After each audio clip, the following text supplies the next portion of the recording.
বিয়ে করে বাসর ঘরে ঢুকেছি। এ মা, বিছানায় মেয়ে দেখি দুইটা, একজন ঘুমটা দিয়ে বসে আছে আর একজন পাশে ঘুমোচ্ছে। ব্যাপারটা কি দেখতে গেলাম, এ তো দেখি মেয়ের বোন। যদি সে ছোট হতো মানা যেত, কিন্তু সে অনার্স প্রথম বর্ষে পড়ে। কাশি দিলাম, কোনো কাজ হলো না। বউ উঠে এসে সালাম করলো, কিন্তু ঘুমন্ত মেয়ের ওঠার কোনো নামগন্ধ নেই। মুখ দিয়ে কিছু বলতেও লজ্জা লাগছে, কারণ পরে যদি বউ আবার ভাবে এই বেটা নির্ঘাত ব্যাকুল হয়ে আছে। তাই আরেকবার কাশি দিলাম, এবার একটু জোরে কাশি দিলাম। কাজ হয়েছে। শালিকা নাড়াচাড়া দিয়ে উঠে বসেছে, আমাকে দেখে সুন্দর মতো সালাম দিল। আসসালামু আলাইকুম দুলা ভাই। ওয়ালাইকুম আসসালাম। আরে আপনি এত রাতে এ ঘরে? তার প্রশ্ন শুনে মনে হচ্ছিল পাগল নাকি। মুখের উপর বলিনি, যদি কষ্ট পায়। তুমি মনে হয় ভুলে যাচ্ছ যে আমার তোমার আপুর সাথে বিয়ে হয়েছে, আর আজকে আমাদের। এটা বলেই হেসে দিলাম। কথাটা বলে একটু লজ্জা পেলাম, কিন্তু দুই বোনের কোনো প্রতিক্রিয়া নেই। সে খুব স্বাভাবিকভাবে উত্তর দিল, ও আজ তো আপনাদের বাসর রাত। ওকে, আমি সাইড হয়ে শুয়ে পড়ছি। আপনি তাহলে আজকের জন্য মাঝখানে শুয়ে পড়ুন। এই মেয়ের কথা যত শুনছি ভ্যাবাচাকা খেয়ে যাচ্ছি। কি বলবো কিছুই বুঝতে পারছি না। সবচেয়ে অবাক হচ্ছে মেয়ের বড় বোন অর্নি, মানে আমার বউ, সেও চুপ মেরে আছে। অন্য জায়গায় বড় বোন ছোট বোনকে বোঝায়। মানলাম কিছু ফ্যামিলিতে বড় বোনদের থেকে ছোটরা পাখনা বেশি থাকে, তাই হয়তো বড়রা পেরে ওঠে না। তাই বলে কি একবার কথাও বলবে না? একটা ধমকও তো দিতে পারে। আমার রাগ উঠে গেল।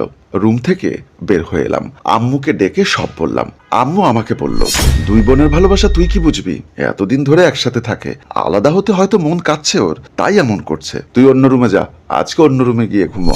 আম্মুর মুখের উপর কিছুই বলতে পারলাম না, কিন্তু কেমন একটা খটকা লেগে রইল। আসলে পুলিশ হলে যা হয় আর কি, সব কিছুতে সন্দেহ লেগেই থাকে।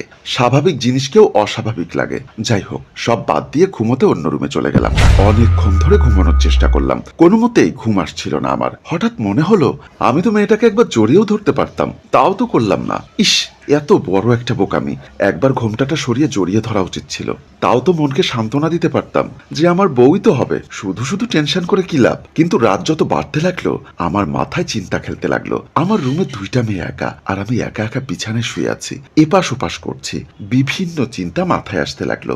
এক মুহূর্ত মাথাকে স্থির রাখতে পারছিলাম না। তারপর উঠে দরজা খুলে ওই রুমে যাবার জন্য নিয়ত করলাম।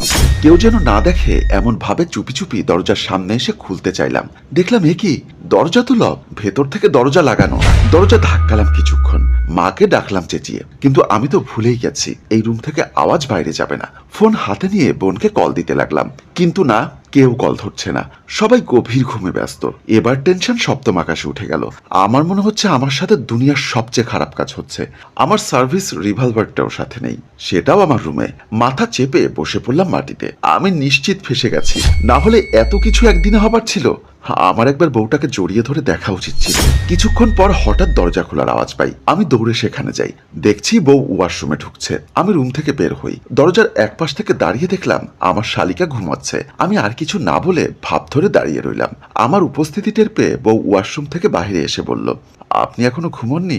আমি ভারী গলায় বললাম, এত ভারী শাড়িটা খুলে নর্মাল কিছু পরে নিও। সে মাথা নেড়ে সম্মতি দিল। তারপর বউ রুমে ঢুকে গেল। আমি মনে করছিলাম বউ আমাকে কিছু বলবে, আসলে কপালটাই খারাপ। তারপর আমি রুম থেকে বের হয়ে মায়ের রুমের দিকে গেলাম। মায়ের রুমে গিয়ে দেখি মা ঘুমোচ্ছে। বোনের কাছে আর গেলাম না। তারপর অসহায়ের মতো সোফায় শুয়েই রাতটা কাটিয়ে দিলাম। সকালবেলা ঘুম থেকে উঠে আবার রুমে আসলাম। আরিশা আমার শালী। মেয়েটার বয়স বাড়লেও পিচ্ছি পিচ্ছি একটা ভাব এখনো আছে। যে কেউ দেখলে তাকে 14 থেকে 15 বছরের বাচ্চার সাথেই তুলনা করবে। আমাকে দেখা মাত্র বলল, আচ্ছা দুলাভাই, কালকে আপনি মাঝখানে কেন শুলেন না? মানে কি, তোমাদের মাঝখানে আমি কেন শুতে যাব? কালকে তো মাঝখানে শোয়ার সুযোগ দিয়েছিলাম, আজ থেকে সেটাও পাবেন না। কি মজা করছো নাকি? আরে আপনি আমার বিয়াই লাগেন নাকি যে আপনার সাথে মজা করব? তো এগুলো কি তা যদি বুঝতেনি তাহলে আর ওকে বিয়ে করতেন না। কি বলছো? আমি কিছুই বুঝতে পারছি না। কে যে আপনাকে পুলিশ বানিয়েছিল আল্লাহই ভালো জানেন। আমি মনে মনে ভাবলাম আজকে রাতেও মেয়েটা মনে হয় এখানেই শুয়ে থাকবে। আমি আর কথা বাড়ালাম না, ওয়াশরুমে ঢুকে গেলাম। বিয়ের 3 রাত হয়ে গেল, বউয়ের আশেপাশে যেতে পারিনি আমি, কারণ আরিশা বোনকে ছাড়া ঘুমোবে না। আমি রাগ করে নিচে বিছানা করে আবার শুয়ে রইলাম। শ্বশুর বাড়িতে গিয়ে হাসি খুশিতে ছিলাম। ওখানে আমার আরেক শালী ছিল। রোশনি এসে দরজা খুলে দিল। আমাকে বলল, আসসালামু আলাইকুম দুলা ভাই। আমি তো ডাবল বয় হয়ে গেলাম। ভাবলাম একটার জ্বালায় বাঁচি না, এখানে এসে দেখলাম আর একটা। আমরা গিয়ে ড্রয়িং রুমে বসলাম। একটু পর আমার শ্বশুর আসলো। আমি শ্বশুরকে সালাম দিলাম। শ্বশুর হাসি মুখে আমাকে বলল, বাবা, আমার 3টা মেয়ে। আমি মনে করি 3টা রত্ন আমার কাছে আছে। শ্বশুরের কথায় মন চাচ্ছে একটা ঘুষি মেরে এখান থেকে চলে যাই। তারপরও কোনো কথা না বলে হাসি মুখে সব সম্মতি দিয়ে সমান তালে মাথা নেড়ে গেলাম। রাতের বেলা যখন ঘুমোতে গেলাম, দেখলাম আমার শালি তার বোনের সাথে জড়িয়ে ধরে ঘুমিয়ে আছে। আমি এই দৃশ্য দেখে সোজা শ্বশুরের কাছে এসে নিজের লাজ লজ্জা ভুলে সবকিছু খুলে বললাম। শ্বশুর সবকিছু শোনার পর আমাকে নিয়ে রুমের দিকে আসলো। আরিশার বাবা তাকে অনেক বুঝিয়েও সরাতে পারেনি, উল্টো কান্নাকাটি করে বোনকে জড়িয়ে ধরে বসে থাকে। বউয়ের সাথে আমার আর থাকা হয়নি। আমি আর কিছু না বলে শুধু অপেক্ষা করছিলাম যাওয়ার দিনের জন্য। তারপর মনে মনে ভাবলাম, এখানে যতটুকু থাকার থেকে নিক, আমার সাথে তো আর যেতে পারবে না। 5 দিন থাকার পর যাওয়ার সময় হলো। সব গোছগাছ করে আরিশাকে বিদায় দিয়েই সবার সাথে কথা বলে চলে আসলাম আমাদের বাড়ির দিকে। আমার বাড়িতে এসে স্বস্তির নিঃশ্বাস ফেললাম। যাক বাবা, বাঁচা গেল।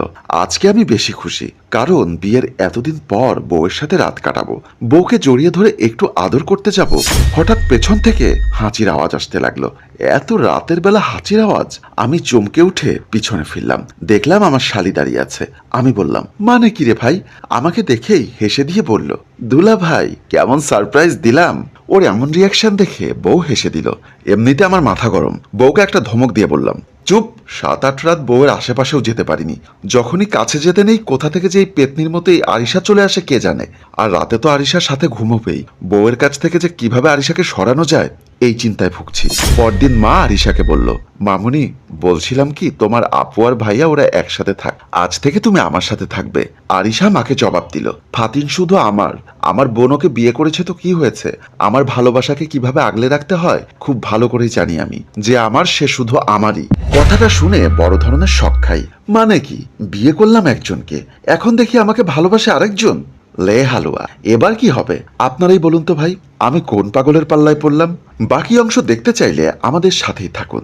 গল্পটি কেমন হয়েছে কমেন্ট বক্সে লিখে জানান। গল্পটির রচনা প্রযোজনা মঞ্জুর মোর্শেদ, পরিচালনায় রেজাউল কবির চৌধুরী, ক্যামেরায় রিমন।